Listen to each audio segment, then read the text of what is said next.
In next section, we are going to study about Turing machine part 1.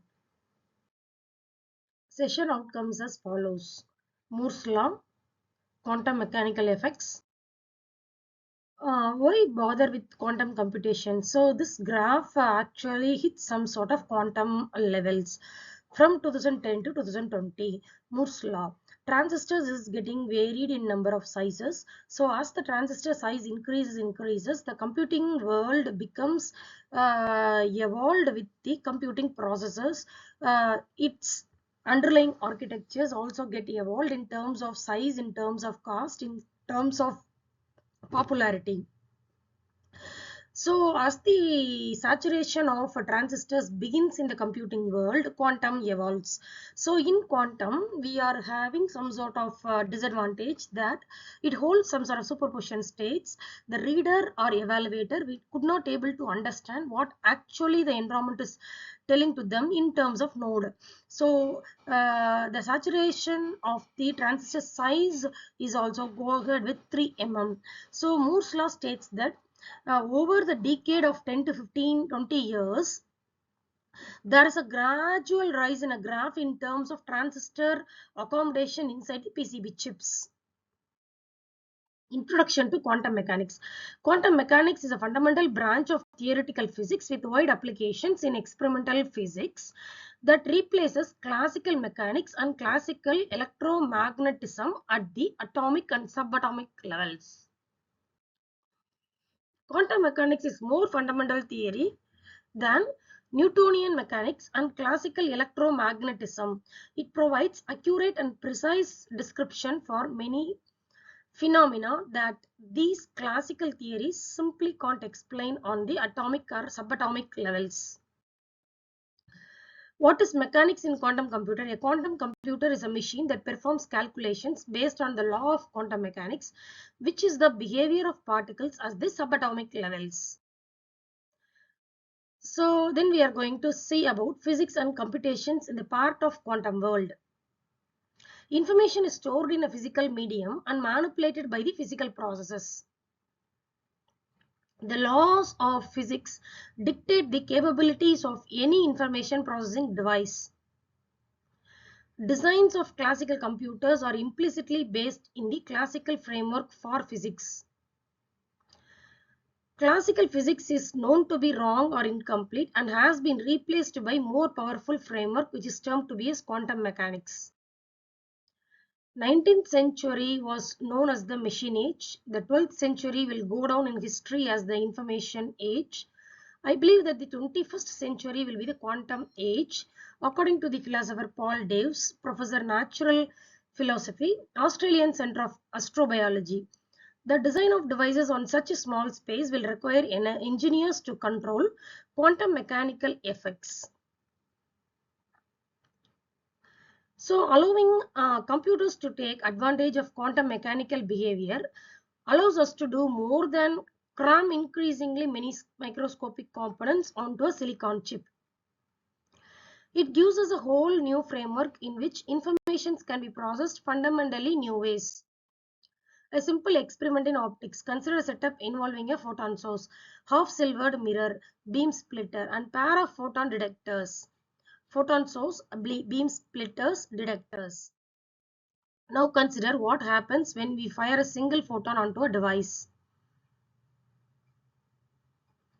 Simplest explanation, the beam splitter, which is depicted in this picture, has experimented with some sort of light rays. So beam splitter act as a classical coin flip, randomly sending each photon one way or the other. The weirdness of quantum mechanics, consider a modification of the experiment.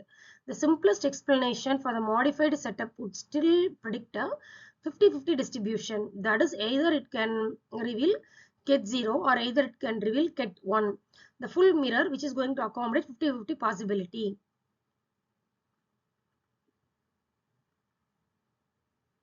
So 100%. The simplest explanation is obviously wrong. So classical probabilities. This figure with small problem explains we are considering a computation free tree for a simple two-step classical probabilistic algorithm which makes a coin flip at each step, whose output is 0 or 1. The probability of the computation following a given path is obtained by multiplying all the branches of the path. Each and every junction of the branch is going to reveal the answer in terms of either ones or zeros, that is in terms of ket 0 or ket 1. The probability of the computation giving the answer 0 is obtained by adding the probabilities of all the paths resulting in zeros. In quantum physics, we have probability amplitudes which can have complex phase factors associated with them. The probability amplitude associated with the path in a computation tree is obtained by multiplying the probability amplitudes on that path. In the example, red path has amplitude half and the green path has amplitude minus half. The probability amplitude for getting the answer of ket 0 is obtained by adding the probability amplitudes. Notice that the phase factors can lead to cancellation also. In the example, the probability of ket 0 is as follows. So whenever we are squaring the function, it is going to throw the answer in terms of 0, where the reader or the console evaluator will get the answer only in ket 0. So consider a small modification in the above example. The simplest explanation for the modified setup would still predict a 50-50 distribution. Ket 0,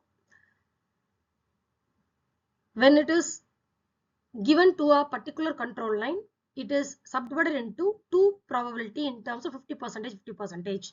Ket 0 and ket 1. Some will see the answer in terms of 1, some will see the answer in terms of 0 in the same bid. Presentation of data. Quantum computers which have not been built yet would be based on the strange principles of quantum mechanics, in which the smallest particles of light and the matter can be in different places at the same time. In a quantum computer, one bit, that is in terms of quantum bit, could be 0 and 1 at the same time. So with 3 bits of data, a quantum computer could store all the 8 combinations of 0 1 simultaneously. That means 3 qubit quantum computer could calculate 8 times faster than 3-bit digital computer. Typical personal computers today calculate 64 bits of data at that time. A quantum computer with 64 bits would be 2 to the power 64th faster, about 8 billion times faster. This is a bit representation. Classical is going to hold either 0 or 1. 1 out of 2 power n possible permutations. Quantum bit, both 1 or 0. All of 2 power n possible permutations. This is a bit representation. Data retrieval in general, and n qubit register can represent the numbers 0 through 2 power n minus 1 simultaneously. Sounds too good to be true, is it? If we attempt to retrieve the values represented within the superposition randomly collapses to represent just one of the original values. In the equation, always ket 0 and ket 1, which is going to be summed up, represent the probability of the superposition of collapsing to ket 0. The amplitudes are called probability amplitudes. In a balanced superposition, alpha is equal to 1 divided by root of 2 power n, where n is the number of qubits. Relationships among data. Entanglement. Entanglement is the ability of quantum systems to exhibit correlations between states within the superposition. Imagine 2 qubits, each in the state ket 0, ket 1. We can entangle the 2 bits such that measurement of one qubit is always correlated to the measurement of other qubit. Measuring the multiple qubits, if we measure both the bits of amplitude 0 zeros plus 0 1 1 0 and 1 1, we get to the probability of amplitude frequency xy to the power of 6 square. Measurement. Summation of amplitude of squares for amplitude of all states matching an output bit pattern gives the probability that it will be read. So example is so and so. We are going to hold some sort of value in terms of summation. Squares plus squares is equal to 0.4. Measurement during a computation changes the state of the system but can be used in some ways to increase the efficiency. So quantum mechanics and information. Any physical medium capable of representing 0 and in 1 is in principle capable of storing any linear combinations. This is what we have seen in this slide.